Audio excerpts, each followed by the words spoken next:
नमस्कार, मैं हूं अभिषेक त्यागी। यूपी में कमल को पंकज मिल गया। जाहिर तौर पर उत्तर प्रदेश की सियासत में इस वक्त पंकज की बड़ी चर्चा हो रही है। आप बीजेपी में इस वक्त पिछले 24 घंटे से लगातार पंकज चौधरी की चर्चाएं हैं और उत्तर प्रदेश चुनाव से पहले बीजेपी के इस फैसले को एक बहुत बड़ा फैसला, एक्स फैक्टर फैसला माना जा रहा है। पिछले चुनाव और इस चुनाव को अगर देखा जाए तो तालमेल बैठाने के लिहाज से पंकज चौधरी बहुत बड़े एक्स फैक्टर साबित हो सकते हैं। जिस तरीके से पंकज चौधरी को उत्तर प्रदेश की जिम्मेदारी दी गई है, जाहिर तौर पर इसका असर बहुत बड़ा होने वाला है, क्योंकि 2027 में यूपी में चुनाव है।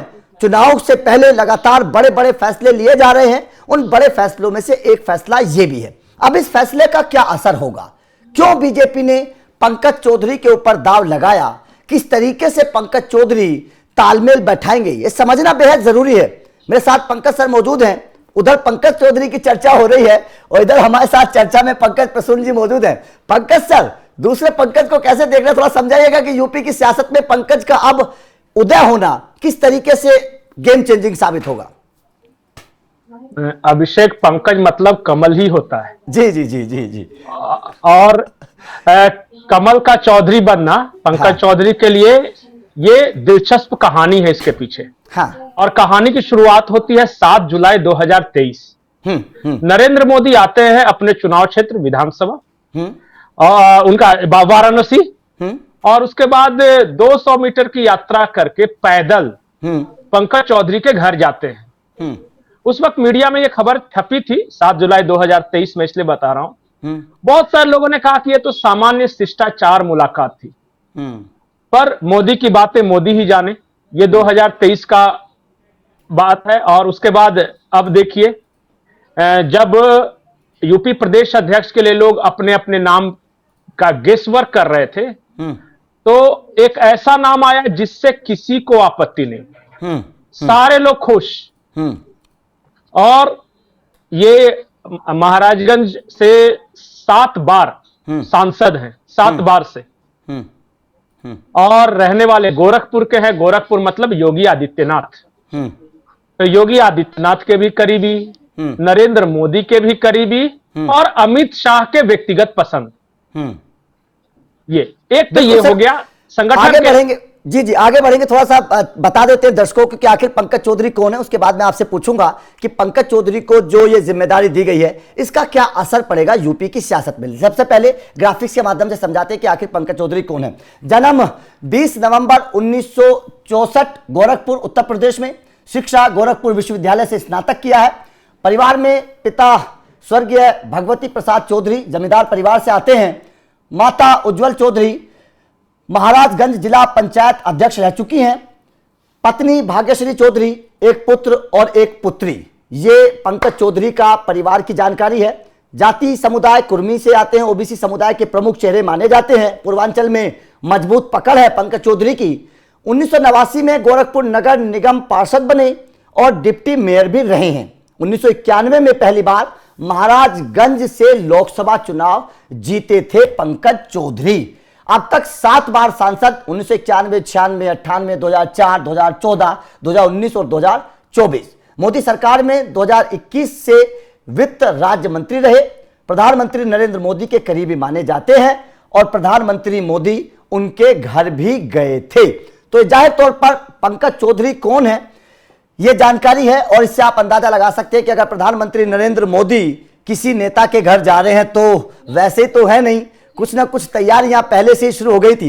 पंकज सर, अब सीधा सीधा दर्शकों के मन में भी यह सवाल होगा कि आखिर पंकज चौधरी के ऊपर जिम्मेदारी जो दी गई है, इसका क्या असर पड़ेगा यूपी चुनाव के मद्देनजर। अगर देखें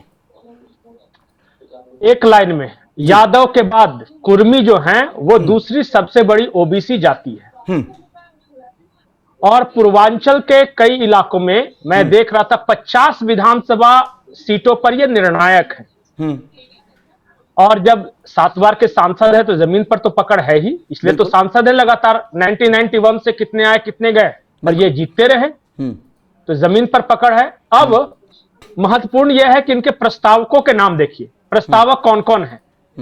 योगी आदित्यनाथ, केशव प्रसाद मौर्य, ब्रजेश पाठक, स्मृति ईरानी, स्वतंत्र देव सिंह, सूर्य प्रताप शाही, सुरेश खन्ना और बेबी रानी मौर्य। मतलब कि हर जाति और हर क्षेत्र का एक दिग्गज। और यह है बीजेपी का कोऑर्डिनेशन, जिसके बारे में बातचीत कर रहा था। सामाजिक समीकरणों की बात करें तो पूर्वांचल हमेशा से चैलेंज रहा है, क्योंकि भाजपा की राष्ट्रवादी और हिंदुत्ववादी राजनीति के विरुद्ध पूर्वांचल में अखिलेश यादव ने जातिवादी राजनीति की और पिछले चुनाव में वो सफल भी रहे। तो इस बार बीजेपी बड़ा फूंक फूंक कर कदम रख रही है कि किसी तरह जातिवादी राजनीति नहीं चलनी चाहिए। और अच्छा नहीं लगा मोदी जी को भी या अमित शाह को या योगी जी को कि जिस पूर्वांचल में मोदी जी का बनारस है, जिस पूर्वांचल में योगी जी का गोरखपुर है, वहां पे अगर बीजेपी जातिवादी राजनीति की वजह से हारती है तो यह पार्टी के विचारधारा के लिए एक झटका सा था। लेकिन पिछले लोकसभा चुनाव में हुआ, उसके बाद बहुत सारे कोर्स करेक्शन हुए। इनकी सबसे बड़ी मेरिट क्या है पता है? कि इनका केंद्र और राज्य दोनों से समन्वय जो है गजब का है। दोनों के साथ योगी जी भी पसंद करते हैं इन्हें, मोदी जी भी पसंद करते हैं और शाह जी भी पसंद करते हैं। ऐसे व्यक्ति की तलाश थी। आपकी जानकारी के लिए बता दूं कि मोदी जी से पहले का जो बीजेपी था, ज्यादातर ब्राह्मण बनियों की पार्टी इस तरह कहा जाता था। आप देखिए ना, वहां प्रदेश अध्यक्ष कौन? तो केशरीनाथ त्रिपाठी, फिर केदार पांडे थे, फिर महेंद्र नाथ पांडे थे, फिर लक्ष्मीकांत वाजपेयी थे। ब्राह्मण ब्राह्मण ब्राह्मण। और जब मोदी जी आए तो इन्होंने शिफ्ट किया ओबीसी की तरफ अपने पार्टी को। और कैसे? उसके बाद बने केशव प्रसाद मौर्य, उसके बाद बने स्वतंत्र देव सिंह। स्वतंत्र देव सिंह भी कुर्मी से आते हैं। उसके बाद अभी देखिए एक और कुर्मी। एक और बात है, कुर्मी ही क्यों? जैसे ओबीसी में तो बहुत सारी जातियां हैं, तो इन्हीं को क्यों? पिछली बार केशव प्रसाद मौर्य किसके हाथों हारे थे? पल्लवी पटेल के हाथों। अब पल्लवी पटेल जो है वो कुर्मी है। बहुत बड़ा इस दिमाग बार लगाया है। इस बार केशव प्रसाद मौर्य जैसा दिग्गज किसी पल्लवी पटेल के हाथों नहीं हारना चाहिए। और अखिलेश यादव का पूरा जोर पीडीए पीडीए पीडीए है, पिछड़ा, दलित और अल्पसंख्यक। तो पिछड़ा अखिलेश की तरफ नहीं जाना चाहिए क्योंकि सबसे बड़ी संख्या है वो। और अभी और आगे आगे देखते जाइए कैसे ये समीकरण बनाते हैं। एक सवर्ण सीएम है तो ओबीसी प्रदेश अध्यक्ष होगा, और दलित कोई और देखिएगा एक और महत्वपूर्ण पद पे रहेगा। तो ये तीनों जो है ना, सवर्ण, ओबीसी और दलित, एक ही नारा, एक ही नाम, जय श्री राम के अलावा दो को छोड़ो सबको जोड़ो। सर, पंकज सर, देखिए बड़ी आपने तरीके से समझाने की कोशिश करी। अगर मैं 2027 के लिहाज से देखूं, पूर्वांचल में आपने बताया कि अखिलेश को पिछली बार बढ़त मिली थी, इस बार कितना बड़ा झटका होगा? इस फैसले से कितना बड़ा बदलाव आप देख रहे हैं? मैंने कहा ना कि उनकी जो पूरी राजनीति है जातिवाद और पीडीए के इर्द गिर्द है। ठीक है, पूरी राजनीति। ठीक ठीक। इसके अलावा कुछ बात ही नहीं करते। तो पीडीए में से पहला वर्ड ही पी निकाल लीजिए, पिछड़ा प्रदेश अध्यक्ष हो गया। और सबसे ज्यादा संख्या है यादवों के बाद कुर्मियों की, तो उसका तो प्रदेश अध्यक्ष हो गया। अनुप्रिया पटेल उसी इलाके से हैं, तो अनुप्रिया पटेल, पंकज चौधरी, ये सब मिलके ओबीसी वोटर जो है उसको एक तरफा नहीं जाने देंगे। मतलब पीडीए का पी गायब हो गया है। पीडीए का पी। एक और इंटरेस्टिंग बात आपको बताता हूं। आज ही के दिन अखिलेश यादव साउथ में गए हैं। उनको इनविटेशन भेजा गया कि जो उनको आज एक सम्मेलन में भाग लेना है, रेवंत रेड्डी बुलाए हैं। तो उस इनविटेशन लेटर में लिखा हुआ था कि विषय है पीडीए है। अखिलेश यादव बहुत खुश हुए कि पीडीए विषय पे मैं जाके तेलंगाना में भाषण दूंगा। वहां गए तो वहां पता चला पीडीए का मतलब कुछ और था, प्लानिंग, डेवलपमेंट एंड एसेट। ये तो बोले कि अरे उत्तर प्रदेश से तेलंगाना आते आते पीडीए का मतलब बदल गया। अखिलेश यादव को तो वही चीज समझ में आती है ना, जाति वाली। उनको प्लानिंग चीजें समझ में नहीं आती।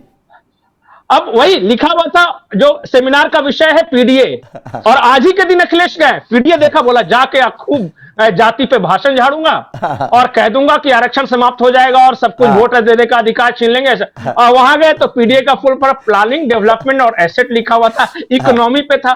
बोले कि ये क्या नया चक्कर है। तो इसलिए मैं बोलता हूं कि बीजेपी ने मोदी के आने के बाद 2014 के बाद अपना पूरा कैडर विस्तार किया है। ब्राह्मण बनियों की पार्टी आज ओबीसी और दलितों की पार्टी हो गई। बिल्कुल बिल्कुल बिल्कुल। और उत्तर प्रदेश के तमाम बड़े ओबीसी नेता और दलित नेता आज जुड़े हुए हैं। अब बोलिए कि नहीं फलाना नेता तो उधर है, फलाना नेता तो उधर, चलिए मान लिया कि कहेंगे नहीं भाई ओबीसी में यादव तो अखिलेश के साथ है और जो जाटव है तो मायावती के साथ है, ये सब। तो मैंने कहा ना कि एक और इनर नारा है, उसको बोलते नहीं है, दो को छोड़ो सबको जोड़ो। दो के अलावा बाकी सब हमारे अपने हैं। अल्पसंख्यक मुसलमान नहीं देगा, कोई बात नहीं, योजनाओं का फायदा मैं सबसे ज्यादा उसी को दूंगा। अब नहीं देगा तो वो अलग बात है। और दूसरा आप जान ही रहे हैं कि कौन है। बिल्कुल बिल्कुल। तो बिल्कुल सर, तो माई में से माई उनके पास रहने दिया और बाप अपना ले लिया। बाप अपना ले लिया। ब्राह्मण पासवान, हाँ ब्राह्मण पासवान वगैरह वो सब जो है हमारे तरफ। बिल्कुल, ये असर तो देखिए होगा इसका जो फैसला लिया गया है। चलते चलते ये भी एक बार सुनवा देते हैं कि आखिर पंकज चौधरी ने क्या कहा, एक बार सुनिए, उसके बाद में इसके बाद में सुनते हैं कि पंकज चौधरी के इस फैसले का असर क्या होगा। एक बार सुनिए पंकज चौधरी ने क्या कहा। बड़ा चुनाव है सर, आज आप आएंगे लखनऊ, सर क्या कहेंगे सर? देखिए, आज भारतीय जनता पार्टी के सभी सांसद लखनऊ में बुलाए गए हैं। प्रदेश अध्यक्ष का चुनाव होना है, उसमें सबको बुलाया गया। अभी पार्टी किसको पर्चा दाखिल करना, किसको नहीं करना।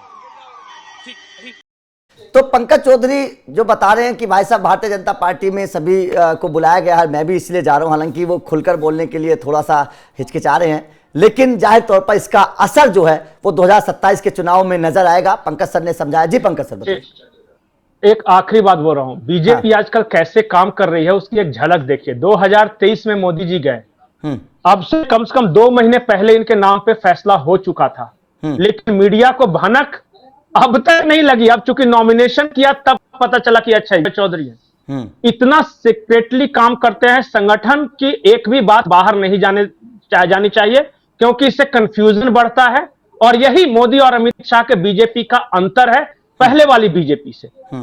इस बात से सीखनी चाहिए बहुत सारी पार्टियों को, नहीं तो पता चलेगा कि 4 नाम चल रहा है, चारों आपस में लड़ रहे हैं और सारी अंदर की बातें मीडिया में गॉसिप्स के रूप में सामने आ रही है। गॉसिप तो नहीं होने देंगे, पता ही नहीं चलने देंगे, पता ही नहीं। और मैं बार बार एक ही बोलता हूं कि मोदी अमित शाह के युग में सारे सूत्रों की सुतली बनाकर उन्होंने डाल दिया। चलिए ठीक है, लेकिन देखते हैं कि जब 2027 का चुनाव होगा तो इस फैसले का कितना असर देखने को मिलेगा। जनता के ऊपर छोड़ देते हैं, कमेंट करके अपनी राय जरूर दीजिएगा कि पंकज चौधरी के प्रदेश अध्यक्ष बनने के बाद बीजेपी को कितना फायदा होगा। कमेंट करके अपनी राय जरूर दीजिएगा। बाकी लगातार अपडेट मिलते रहेंगे। Thank you very much.